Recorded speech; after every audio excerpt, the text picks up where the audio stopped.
Bro పాపం. Okay hi bro.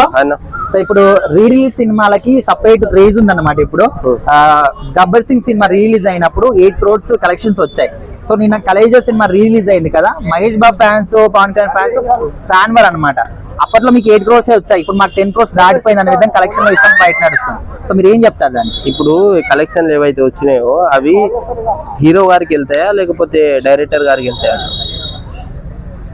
Director గారికి వెళ్తాయి, హీరో గారికి వెళ్తాయా డబ్బులు? ప్రొడ్యూసర్కి వెళ్తాయి కదా. మళ్ళీ ఈ నా కొడుకులు ఎందుకన్నా కొట్టుక సావడం నాకు అర్థం కాదు. వీళ్ళకి ఎందుకన్నా సినిమా చూడండి, ఎంటర్టైన్మెంట్ అయ్యి రాండి, నవ్వుకోండి, మంచిగా ఇంటికి వచ్చి తినేసి పడుకోండి, అమ్మ నాన్నతో జాగ్రత్తగా ఉండండి. మీకు 10 కోట్లు వచ్చినాయి, ఆయనకి 8 కోట్లు వచ్చినాయి, హీరో గారికి ఇస్తుండ్రా ఏమన్నా?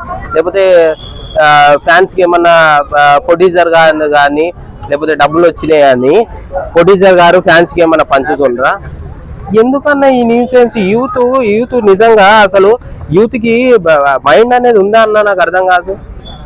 ఎక్కడ పోతుంది యూత్? ఏం మాట్లాడాలి? ఏ సినిమా చూసిందో అభిమాని అని ఎంటర్టైన్మెంట్ కానీ నవ్వుకోండి, వచ్చి ఇంటికి వచ్చి సంతోషంగా ఉండండి, అమ్మ నాన్నతో జాగ్రత్తగా ఉండండి. కొత్త ఆలోచించడం కానీ సినిమాలు ఎమ్మటి పడి ఆయనకు 10 కోట్లు వచ్చినాయి, ఈయనకు 8 కోట్లు వచ్చినాయి అంటే మీ ఫ్యాన్స్కి ఏమన్నా ఇస్తుందా? ప్రొడ్యూసర్ గారికే కదా డబ్బులు పోయేది, హీరో గారికి వస్తలేవు, ఇటు ఫ్యాన్స్కి వస్తలేవు. పోయేది ప్రొడ్యూసర్ గారికే కదా. మళ్ళీ ప్రొడ్యూసర్ గారు 1 కోటి రూపాయలు మరి ఫ్యాన్స్ కు దానం చేసిందంటే అవును నిజంగా మాట్లాడింది కరెక్టే అనుకోవచ్చు. కానీ యూత్ నిజంగా చెడిపోతుందన్న ఈ సినిమాల వల్ల. ఏంది మనకు అర్థమైతే లేదా? మరి డైరెక్ట్ మూవీ రిలీజ్ కి రిలీజ్ చేయడం వల్ల డైరెక్ట్ గా వచ్చే మూవీస్ కి దెబ్బే కదా. రిలీజ్ ఉంది కదా, సో అప్పుడు మరి రిలీజ్ చేయడం కరెక్ట్ అంటారా? అది కాదన్న, రిలీజ్ ఎందుకు చేస్తుండ్రు? డైరెక్టర్ గారికి డబ్బులు తక్కువ రావడమో లేకపోతే మళ్ళా రిలీజ్ చేస్తే కొద్దిగా డబ్బులు వస్తాయి, దానివల్ల వేరే సినిమాలన్నా తీయొచ్చు అని ఆయన చూస్తుండు. మళ్ళీ ఫ్యాన్స్ ఎందుకు కొట్టుకోవడం, మధ్యలో ఫ్యాన్స్ ఎందుకు దూరడము? అవసరం ఏముంది వీళ్ళకి? సరే హీరో గారికి డబ్బులు వెళ్ళినాయి, సరే దాన ధర్మాలు, ఇద్దరు దాన ధర్మాలు చేసే వ్యక్తులే.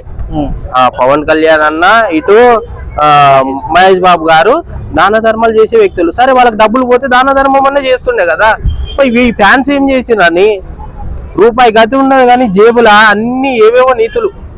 నిజంగా మెసేజ్లు మళ్ళా ట్విట్టర్లా, ఫేస్బుక్ లా, వాట్సాప్ లా ఇవి ఇంకా టింగ్ టింగ్ టింగ్ టింగ్ అని పెడతారు. ఇంకా ఏమని పెడతారు? అదే కదా చెప్తున్నా, మా హీరోకి ఇంత వచ్చింది, మీ హీరో డైరెక్టర్ ప్రొడ్యూసర్ గారికి రాను ఆయన పోయేది పైసలు, మీ హీరోలకు కాదు, మీ గిట కాదు. మీకు మైండ్ ఉందా లేదా? యూత్ చెడిపోతుండ్రు. మైండ్ ఏడా ఉంది రా ఆయన? మీకు అర్థం కాదు. ఏది తెలుసుకోకుండా అదే టకీ అది మెసేజ్లు టిక్కి టిక్కి టిక్కి టిక్కి అని పెడితేనే ఉంటారన్న. ఏం పని పాట లేదు. యూత్ ఎక్కడ చదువుకుంటుందా లేకపోతే మంచి విషయాలు ఏదైనా ఆలోచిస్తున్నారంటే లేదు. ఎంతసేపు మా హీరోకి ఇంత వచ్చింది, 10 కోట్లు 8 కోట్లు వచ్చింది హీరోకి, రిలీజ్ చేస్తే. ఇది కాదురా నాయన, మీరు చదువుకోండి, మంచిగా అమ్మ నాన్నతో జాగ్రత్తగా ఉండండి, సినిమా ఎంటర్టైన్మెంట్ చేసి రండి ఇంటికి, అంతవరకే. Okay, thank you.